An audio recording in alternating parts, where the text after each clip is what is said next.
واذكر في الكتاب إسماعيل إنه كان صادق الوعد وكان رسولا نبيا وكان يأمر أهله بالصلاة والزكاة وكان عند ربه مرضيا. Assalamu alaikum wa rahmatullahi ta'ala wa barakatuh. Surat 19, versets 54 à 55. Et mentionne Ismaël dans le livre. Il était fidèle à ses promesses et c'était un messager et un prophète. Et il commandait à sa famille la prière et la zakat. Et il était agréé auprès de son Seigneur. Ces deux versets coraniques ont été expressément mis dans le Coran de la part d'Allah subhanahu wa ta'ala pour barrer la route à toute velléité de fausseté ou de commentaires humains négatifs sur la personne d'Ismaël.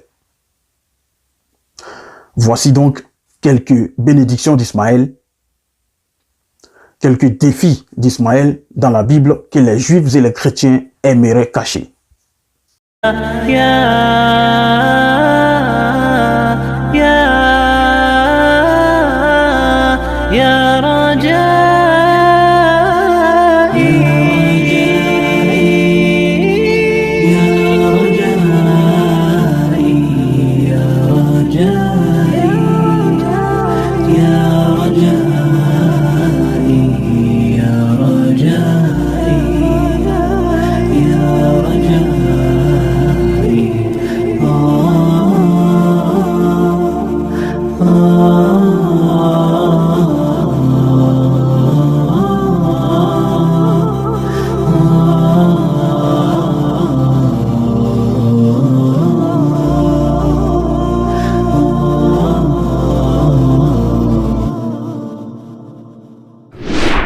Ismaël et Isaac, on le sait, ont reçu tous deux leur bénédiction de la part de Dieu.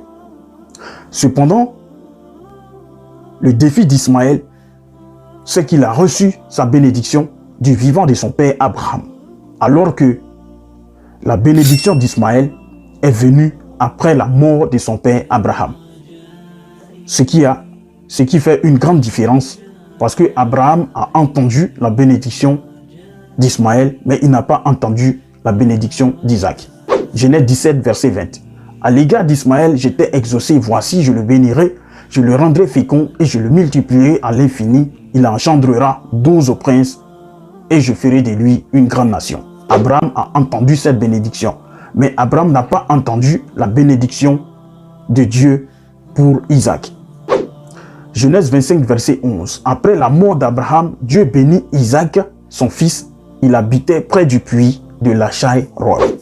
En plus, Ismaël a été le premier et unique fils d'Abraham pour 13 années durant. Ce que les Juifs et les chrétiens peut-être n'ont pas digéré et ils ont voulu faire passer Isaac comme fils unique d'Abraham dans Genèse 22, verset 2.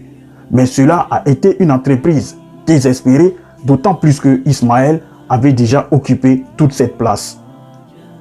Ailleurs, Ismaël est le seul fils d'Abraham à avoir bénéficié de la part de Dieu d'un nom théophore. Le nom en hébreu, Ishmaël, signifie Dieu entend. Car Dieu t'a entendu dans ton affliction, a dit le verset. Abraham a eu au total 8 enfants, Ismaël, Isaac, Zimran, Jokshan, Médian, Rishbak et Shua. Mais aucun d'eux n'a eu l'honneur de la part de Dieu d'avoir un nom à consonance divine. Il va falloir attendre un petit-fils d'Abraham de par Isaac pour trouver encore un nom pareil de la part de Dieu.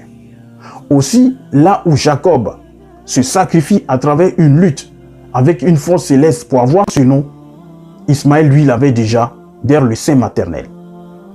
Tout le monde sait qu'Abraham cherchait une postérité. Et Dieu, lui a promis une grande postérité, une nombreuse postérité. Dans Genèse 15, versets 3 à 5, Abraham dit, « Voici, tu ne m'as pas donné de postérité et celui qui est né dans ma maison sera mon héritier. » Alors la parole de l'Éternel lui fut adressée. « Ce n'est pas lui qui sera ton héritier, mais c'est celui qui sortira de tes entrailles qui sera ton héritier. » Après l'avoir conduit dehors, il dit, regarde vers le ciel et compte les étoiles, si tu peux les compter.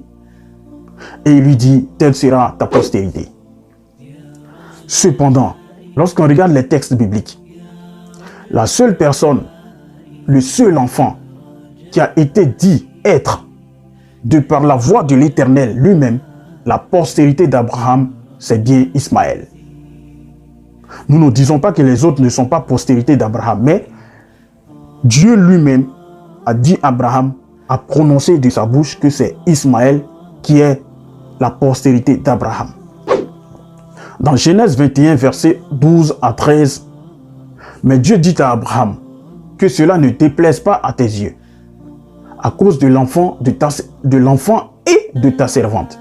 Accorde à Sarah tout ce qu'elle te demandera, car c'est d'Isaac que sortira une postérité qui te sera propre. En d'autres termes, une postérité qui portera ton nom. Au verset 13, je ferai aussi une nation du fils de ta servante, car il est ta postérité. Je ferai aussi une nation du fils de ta servante, car il est ta postérité. ויאמר אלוהים אל אברהם, אל ירע בעיניך על הנער ועל אמתך, כל אשר תאמר אליך שרה שמע בקולה, כי ויצחק יקרא לך זרע, וגם את בן האמה לגוי אשימנו, כי זרעך הוא. Donc, dans ces deux passages, nous voyons dessiner deux postérités pour Abraham.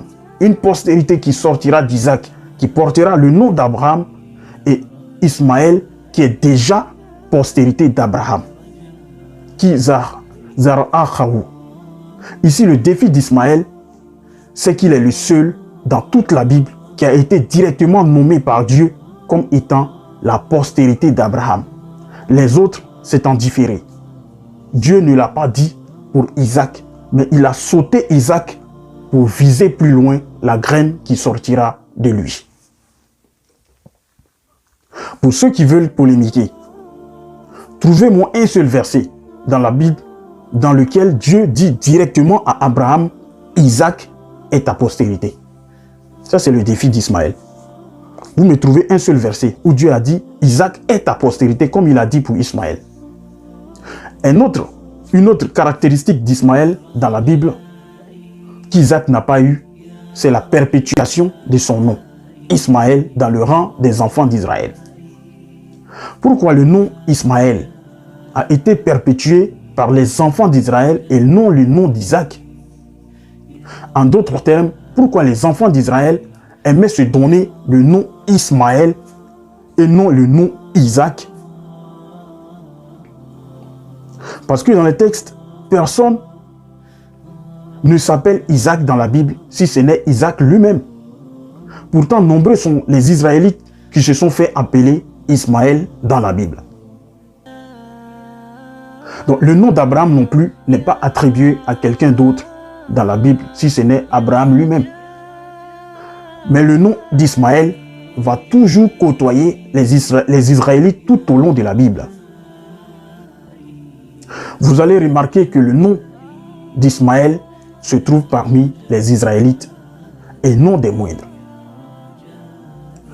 Dans 2 Rois 25, verset 25, mais au 7e mois, Ismaël, fils de Néthania, fils d'Elishama, de la race royale, vint accompagné de 10 hommes. Il frappait mortellement Guédalia ainsi que les Juifs et les Chaldéens qui étaient avec lui à Mispa. Donc ici, il y a le nom Ismaël. Ismaël, fils de Néthania. Il y a aussi un descendant du roi Saül qui s'appelle Ismaël. Adzel eut 6 fils, dont voici les noms. Azrikam, Bokru, Ismaël, Sheharia, Abdias et Anan. Tous ceux-là étaient fils de Adzel. Adzel est un petit-fils du roi Saül. C'est un descendant du roi Saül, le premier roi d'Israël. Donc un des chefs militaires avec lesquels le grand prêtre Jéhoiada organisa le complot contre Athalie pour Joas s'appelait Ismaël. Dans 2 Chroniques 23, verset 1, la 7e année, Jéhoïada s'anima de courage et traita alliance avec les chefs des centaines. Azaria, fils de Jérocham, Ismaël, fils de Joshanan, Azaria, fils d'Obed, Maaseja, fils d'Adadja, Elishaphat, fils de Zikri. Donc ici, Ismaël apparaît encore. Il y a le père d'un prince de la tribu de Juda qui s'appelait Ismaël. Dans 2 Chroniques 19, verset 11, il est écrit « Et voici, vous avez à votre tête Amaria, le souverain sacrificateur pour toutes les affaires de l'Éternel, et Zebadiyahu, fils d'Ismaël, chef de la maison de Juda, pour toutes les affaires du roi. Et vous avez devant vous des Lévites comme magistrats. Fortifiez-vous et agissez, et que l'Éternel soit avec celui qui fera le bien. » Nous avons aussi un des prêtres qui avait épousé des étrangères dans le livre d'Esdras qui s'appelait Ismaël. Esdras 10, verset 22. Des fils de Pachur, El, Joénaï, Maaseja, Ismaël, Nethanil, Josabad et Éléazar. Donc, trouvez-moi un Israélite dans toute la Bible qui a porté le nom d'Isaac, autre qu'Isaac. Et dites-moi pourquoi les Israélites ont-ils aimé porter le nom d'Ismaël plutôt que le nom de leur patriarche immédiat, Isaac. Dieu avait dit, souvenez-vous, qu'Ismaël vivrait en face de tous ses frères. N'est-ce pas par la perpétuation de son nom dans la généalogie de ses frères que cela donne signification? D'autre part, si dans Genèse 21, verset 13, Dieu fait ressortir Ismaël comme étant la postérité d'Abraham et a prévu ce qu'elle sera, c'est-à-dire une grande nation, nous trouvons aussi dans des versets similaires ce qui a été dit et prévu pour la postérité d'Abraham par Isaac. On va prendre un exemple de ce qui a été spécifique à cette postérité d'Isaac et qui ne l'a pas été pour Ismaël. L'on parle souvent de l'alliance qui a été empiriquement spécifiée pour Isaac et sa postérité après lui, mais jamais de l'esclavage qui a été spécifié pour cette postérité. Mais jamais spécifié pour la postérité ou pour Ismaël. Genèse 15, verset 13, Bible, parole de vie. Le Seigneur dit à Abraham, « Tu dois savoir ceci, tes enfants habiteront dans un pays étranger. Ils deviendront esclaves et on les écrasera pendant 400 ans. » Genèse 15, verset 13, Bible, Jérusalem. Yahvé dit à Abraham, « Sache bien que tes descendants seront étrangers dans un pays qui ne sera pas le leur. Ils y seront esclaves, on les opprimera pendant 400 ans. »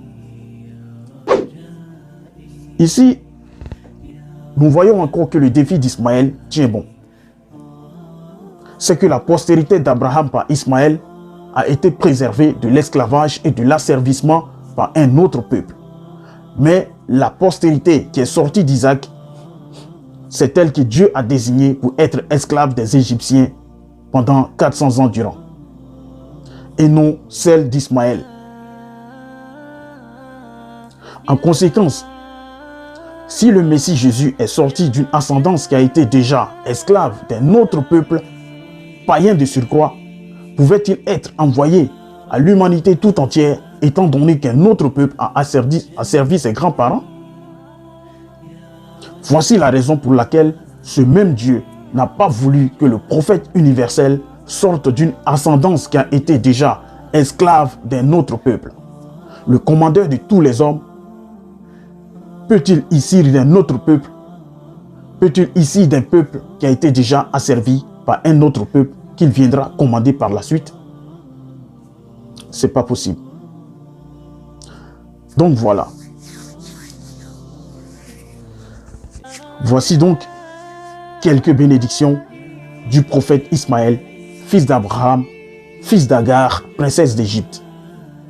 Ces bénédictions de la part de Dieu pour son élu Ismaël, sont des défis invincibles à toute la Bible, à tout le christianisme et à tout le judaïsme.